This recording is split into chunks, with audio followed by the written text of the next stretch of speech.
Olá, bem-vindos. Hoje a gente vai mergulhar num tema que é simplesmente a espinha dorsal da nossa diplomacia, né? Com certeza. E, claro, é um ponto crucial para quem estuda para concurso. Os princípios que regem o Brasil nas suas relações com o mundo. O ponto de partida já é fundamental. Eles não são só diretrizes, são princípios da República. Lá no artigo 4º. Exatamente. Eu gosto de pensar nesse artigo, sabe, como se fosse a certidão de nascimento do Brasil no cenário global. Boa analogia. É o documento que diz ao mundo, olha, não só quem a gente é, mas como a gente se compromete a agir. É a nossa filosofia de política externa com força de Constituição. Isso dá uma estabilidade enorme. E para navegar por essa filosofia toda, tem uma ferramenta que é quase uma lenda para quem estuda direito, né? Um mnemônico. Toda a nossa conversa, cada palavra vai fazer todo sentido. Vamos decifrar isso. Tudo bem, vamos lá. Começando a desempacotar a frase. O conde abre com. Concessão de asilo político. Isso. E a ideia inicial parece simples, né? Tipo, oferecer um sofá para um amigo que precisa de um lugar para ficar. Mas no direito internacional a coisa é bem mais complexa. Muito mais. O primeiro ponto que a gente tem que entender é que a concessão de asilo é um ato de soberania. É o presidente da República que decide. Então não é um direito. Não é um direito automático de quem pede.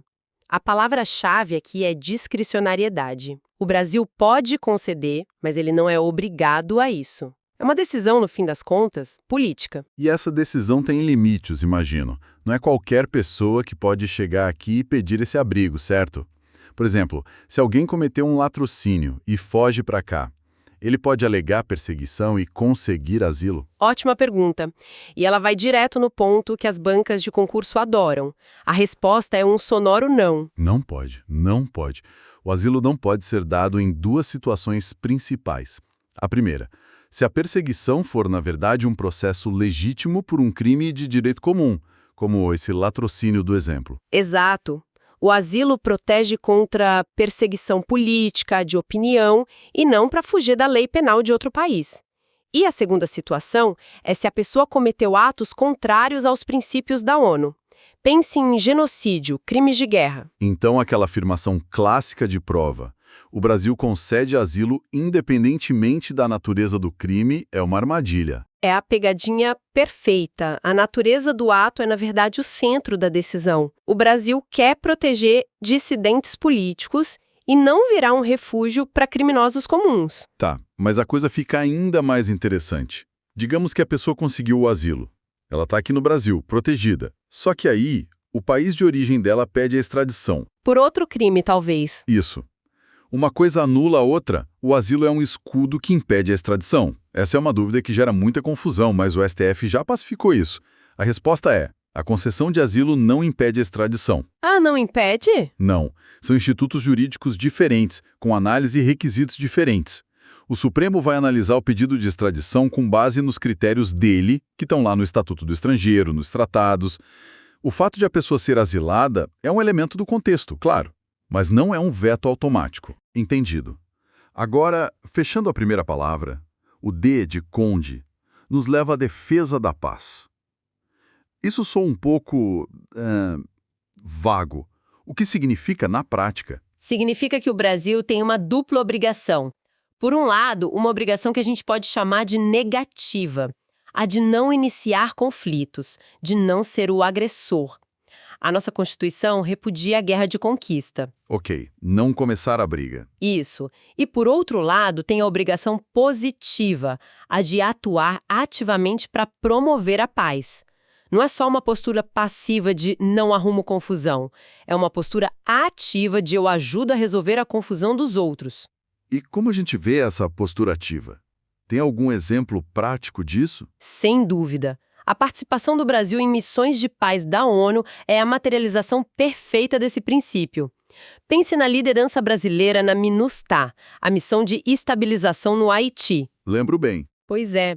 Por anos, o Brasil comandou a força militar lá com o objetivo de restabelecer a segurança e a paz num país devastado. Isso é a defesa da paz em ação. Vamos para a segunda palavra. Preso. Começando com pre. Prevalência dos direitos humanos. Esse é um pilar do direito moderno, mas como ele se manifesta na nossa política externa? também em duas dimensões. Internamente, o Brasil se compromete a aderir a tratados internacionais de direitos humanos, a trazer eles para dentro da nossa lei. E no plano externo, o compromisso é de promover e defender os direitos humanos no cenário global. E o que eu acho mais forte nesse princípio é a palavra prevalência. Isso sugere que ele está acima de outras coisas. Estaria acima até da soberania de um país. Exatamente. E essa é uma das evoluções mais importantes do direito internacional.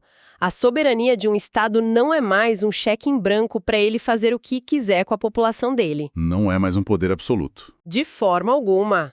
Violações massivas de direitos humanos, como um genocídio, não são mais consideradas assunto interno. A comunidade internacional, como base nessa prevalência, entende que tem o direito e, às vezes, o dever de intervir. Isso cria uma tensão, né? Uma tensão fascinante com outro princípio que a gente já vai ver, o da não intervenção. Totalmente. Segurando essa ideia da tensão, vamos ao sol de preso solução pacífica dos conflitos. Isso é um complemento à defesa da paz. Significa que o Brasil se proíbe de entrar em guerra, não importa o que aconteça? É um complemento direto, sim, mas não é uma proibição absoluta. A regra de ouro é esgotar todas as vias diplomáticas. Negociação, mediação, arbitragem, levar para tribunais internacionais, a conversa primeiro. Sempre, sempre. A guerra é o que a gente chama de ultima ratio, o último recurso. E ela só é admitida pela nossa Constituição em uma situação muito específica, em resposta a uma agressão estrangeira e com autorização do Congresso Nacional. A regra é a paz. A guerra é a exceção da exceção. Ok, chegamos na terceira parte. Não reina. O não é de não intervenção. A famosa política do cada um no seu quadrado. É exatamente isso. É o respeito pela soberania dos outros estados. O Brasil se compromete a não interferir nos assuntos internos de outros países, sejam eles políticos, econômicos, culturais. A gente não tenta impor nosso modelo a ninguém. Mas agora a gente volta para aquela tensão que você mencionou. Se tem um país vizinho e o governo de lá está cometendo atrocidades contra a própria população, o que prevalece? A prevalência dos direitos humanos, que nos chamaria para ação, ou a não intervenção, que mandaria a gente ficar quieto? Essa é a pergunta de $1 milhão na diplomacia. E a doutrina majoritária, a prática internacional, tem caminhado para uma solução de compromisso. O princípio da não intervenção não é absoluto. Então ele pode ser flexibilizado? Pode, em casos extremos, para permitir uma intervenção que seja estritamente humanitária. O objetivo não pode ser derrubar governo ou pegar recursos do país. O objetivo tem que ser unicamente proteger a vida da população civil. Mas é uma linha muito, muito tênue. Imagino que o debate seja sobre quem decide quando essa linha foi cruzada, né? Para que a intervenção não vire só uma desculpa para outros interesses. E exatamente, o ideal é que essa decisão seja tomada por órgãos multilaterais, como o Conselho de Segurança da ONU, para dar legitimidade e evitar o uso unilateral da força. É um dos debates mais complexos hoje em dia. Seguindo no não reina, temos o repúdio ao terrorismo e ao racismo. A palavra repúdio é bem forte. Como isso se traduz em ações concretas? Se traduz em obrigações internas e externas. Internamente, o Brasil tem o dever constitucional de criminalizar essas práticas de forma severa. E externamente, o Brasil se compromete a cooperar com outras nações no combate a esses crimes e a não apoiar estados que patrocinem o terrorismo, por exemplo. E aqui a Constituição desce no nível de detalhe que é vital para qualquer prova. Ela estabelece tratamentos penais diferentes para esses dois crimes, não é? Sim, e é aqui que os mnemônicos salvam vidas. Vamos lá. Ambos, terrorismo e racismo, são inafiançáveis. Não cabe fiança. Ok, esse é o ponto em comum. Isso. Mas as diferenças são cruciais. Para o racismo, a gente usa o mnemônico ração. Ele é inafiançável e imprescritível. O crime de racismo nunca prescreve. Certo. E o terrorismo? Para o terrorismo, junto com tráfico, tortura e crimes hediondos, o mnemônico é o 3TH. Eles são inafiançáveis e insuscetíveis de graça ou anistia. Ou seja, não podem ser objeto de perdão presidencial. Então, um erro comum seria dizer que o terrorismo é imprescritível. Exato, ele prescreve, mas o condenado não pode receber graça ou anistia. E um detalhe importante, embora a tortura também seja repudiada nesse grupo do 3TH, só o terrorismo e o racismo são mencionados expressamente aqui, no artigo 4º. Perfeito. Fechando não reina, temos I, de independência nacional, e A, de autodeterminação dos povos. Eles parecem quase sinônimos. Qual a diferença sutil entre eles? Eles são faces da mesma moeda, a moeda da soberania. A independência nacional é uma afirmação. É o Brasil dizendo, nós somos um Estado soberano, não somos colônia de ninguém. É uma afirmação sobre nós mesmos. Isso. Já a autodeterminação dos povos é o reconhecimento de que os outros também têm esse direito. É o respeito ativo pela capacidade de cada nação de escolher seu próprio sistema político, econômico, social, mesmo que a gente discorde. É dizer, eu sou dono da minha casa e respeito que você seja dono da sua. Excelente! Chegamos na reta final do nosso guia Coopera. A palavra coopera se refere à cooperação entre os povos para o progresso da humanidade. Este princípio é a vacina do Brasil contra o isolacionismo, sabe? Ele mostra que, apesar de sermos independentes e soberanos, a gente não se vê como uma ilha. Entendemos que os problemas são globais. Exatamente. Desafios como mudanças climáticas, pandemias, crises econômicas só podem ser enfrentados com ajuda mútua. É o compromisso do Brasil com o multilateralismo. E na prática, onde a gente vê essa cooperação? A gente vê na nossa participação ativa em organizações como o Mercosul, que é um projeto de integração regional profunda. Vemos no BRICS, um bloco de cooperação entre potências emergentes. Vemos na assinatura de acordos ambientais, como o Acordo de Paris. Não é só uma declaração de boas intenções, é uma diretriz que molda a nossa política externa no dia a dia. E, por fim, a palavra igual, de igualdade entre os estados. Isso significa que o Brasil tem que tratar, sei lá, os Estados Unidos e o Uruguai exatamente da mesma forma? Não, e essa distinção é fundamental. A igualdade que está na Constituição é uma igualdade jurídica, formal. Não é uma igualdade material ou política. Como assim? Ela se desdobra em 3 aspectos. Primeiro, igualdade formal. Todos os estados são sujeitos de direito internacional, não importa o tamanho. Segundo, igualdade legislativa. Um estado só se obriga por um tratado se ele consentir. E terceiro, igualdade política. O reconhecimento da independência de cada um.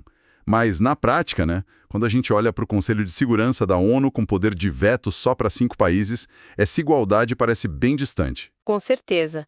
A Constituição estabelece o princípio jurídico, o ideal a ser defendido. A geopolítica, no entanto, é um jogo de poder. O que o Brasil defende é que, perante a lei, o voto do Brasil deveria ter o mesmo peso do voto de qualquer outra nação. Mesmo que a gente saiba que, na prática, as pressões são desiguais. E antes da gente fechar, preciso mencionar um último princípio. Ele não está no mnemônico, mas está lá no parágrafo único do artigo 4º, a busca pela formação de uma comunidade latino-americana de nações. Um objetivo de longo prazo. Isso, é um projeto de futuro. É a Constituição apontando para uma vocação regional do Brasil de buscar uma integração econômica, política, social e cultural com os nossos vizinhos. Uau! Então, conde preso não reina, coopera igual. Não é só um truque para memorizar, é o DNA da nossa política externa. É um roteiro que busca um equilíbrio constante, entre defender nossos interesses e, ao mesmo tempo, respeitar os outros. É uma identidade diplomática complexa e fascinante. O Brasil se projeta para o mundo como um país soberano, que não aceita interferências, mas que, ao mesmo tempo, se abre para a cooperação, defende a paz e coloca os direitos humanos como prioridade. Manter todos esses pratos girando é o grande desafio. E para quem nos acompanhou não só nessa análise, mas em toda a nossa série de vídeos, fica aqui o nosso muito obrigado por embarcar com a gente nessa jornada. E para encerrar, deixo uma reflexão. A gente viu os princípios que foram pensados no século XX.